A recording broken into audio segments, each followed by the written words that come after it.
Prezados alunos, então agora nós vamos estudar o método do custeio variável ou custeio direto. O custeio variável é um método muito interessante, utilizado para a tomada de decisões, e ele vai ser a base para nós estudarmos as outras seções após essa seção 6, que é métodos de custeio. Então, por isso, a sua importância desse estudo nesse momento. Prestem muita atenção. O método de custeio variável, ele é um método, como o próprio nome diz, então o nome do método já nos dá uma pista, que nós vamos utilizar apenas os gastos que apresentam um comportamento variável para nós chegarmos no custo dos nossos produtos ou do nosso objeto de custeio. Os custos fixos ou gastos fixos serão atribuídos à empresa e serão apresentados na DRE como uma dedução, como um gasto da empresa. Então, esse método, ele se fundamenta principalmente pela separação entre gastos variáveis e gastos fixos. Eu gostaria que vocês observassem que eu estou falando em gastos e não apenas em custos. Por quê? Porque esse método, ele é utilizado, então, para fins gerenciais e não para fins fiscais ou de publicação das demonstrações, porque a primeira característica dele é romper, então, com aqueles princípios contábeis aplicados a custos que vocês já estudaram no início do curso. O que ele faz?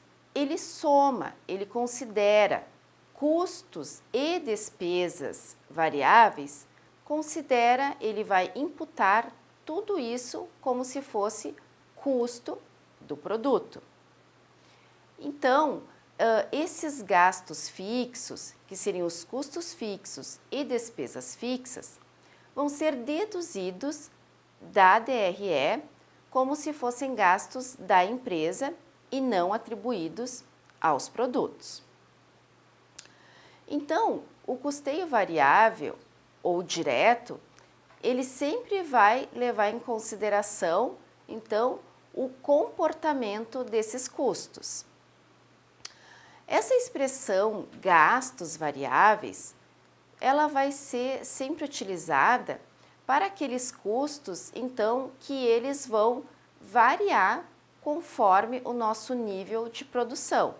Então, se nós produzirmos 100 unidades, nós vamos ter um nível de atividade, um nível de custo variável, que no caso nós temos nos slides ali um exemplo, seria 100 mil reais.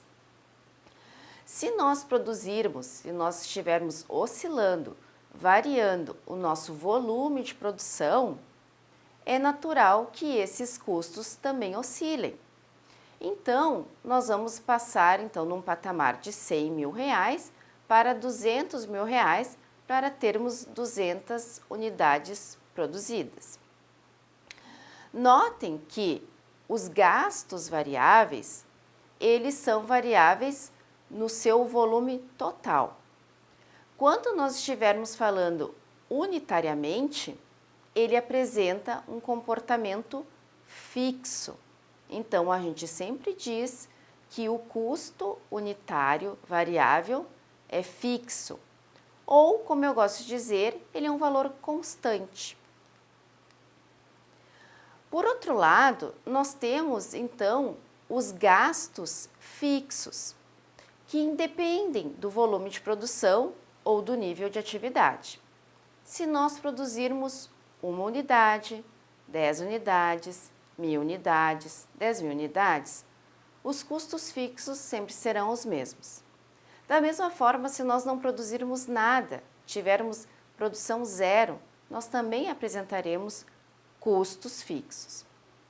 Por essa razão, então, que o custo fixo, ele tem um comportamento constante, independente do volume de produção. Mas se nós formos falar de custo fixo unitário, esse sim vai apresentar um comportamento variável. Por quê? Porque nós estaremos então utilizando o conceito de custo ou de ganhos de escala. À medida que eu aumento o meu volume de produção, eu vou reduzindo o meu custo fixo unitário e aí eu vou tendo ganhos de escala. Então, vamos ver alguns conceitos e características que nós podemos então ter sobre esse método de custeio variável. Ele é um método muito utilizado, principalmente utilizado para apoio à tomada de decisão. Pode ser decisões mais gerenciais ou decisões estratégicas. Ele nos ajuda a formar, então, posições e informações a esse respeito. Num contexto de alta competitividade entre empresas, tendo em vista que esses custos diretos eles têm um comportamento variável e os custos indiretos fixos, é por isso que algumas vezes esse método já foi conhecido também como custeio direto. Mas atualmente essa não é a melhor denominação, porque a gente sabe que alguns custos indiretos também podem ter um comportamento variável. Então, o melhor mesmo seria nós adotarmos a nomenclatura de custeio variável. Esse método, então, ele vai permitir que os gestores tomem decisões mais acertadas e essas decisões podem ser quanto? Quais produtos contribuem mais para a lucratividade da empresa? Quais produtos, em função das suas margens, podem ser incrementada a sua venda ou reduzido, ou alguma linha de produtos que venha a não estar contribuindo muito para o resultado da empresa e por essa razão a gente está sugerindo a sua exclusão. A gente vai estudar também quais produtos que apresentam uma maior rentabilidade quando a gente tem fatores que acabam causando restrições na produção. Nós vamos também, com base nesse método, ver qual é o preço mínimo a ser praticado em condições especiais, mesmo quando a gente tiver vendas com capacidade ociosa.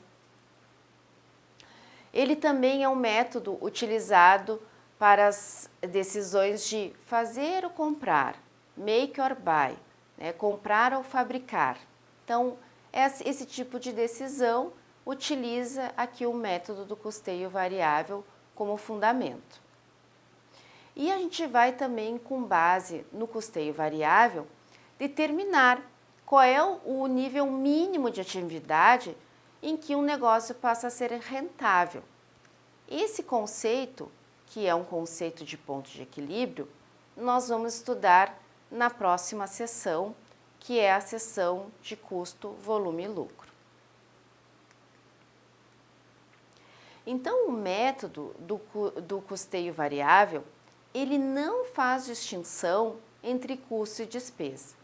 Isso é muito importante salientar, porque o método do custeio por absorção faz uma distinção entre custo e despesa. Esse método, o método do custeio variável, vai segregar os custos e despesas que variam em função do nível de produção, do nível de atividade. Vai tratar também de todos os custos gerais e fixos de produção como custos do período, como custos da empresa e não do produto. Então, isso vai ser atribuído à empresa lá na DRE. Não vai estar dentro da conta de estoques esses custos fixos. Ele vai nos ajudar, então, nós determinarmos a margem de contribuição dos produtos, que vocês já devem ter visto na nossa apostila que como é que a gente chega na margem de contribuição. A margem de contribuição é o preço de venda unitário menos todos os custos variáveis e despesas variáveis unitários. E isso faz a gente chegar, então, na margem de contribuição unitária. Esse método, então, com todo esse arcabouço que ele apresenta, ele nos ajuda, então, a termos instrumentos para a gente fazer uma melhor análise gerencial dos custos.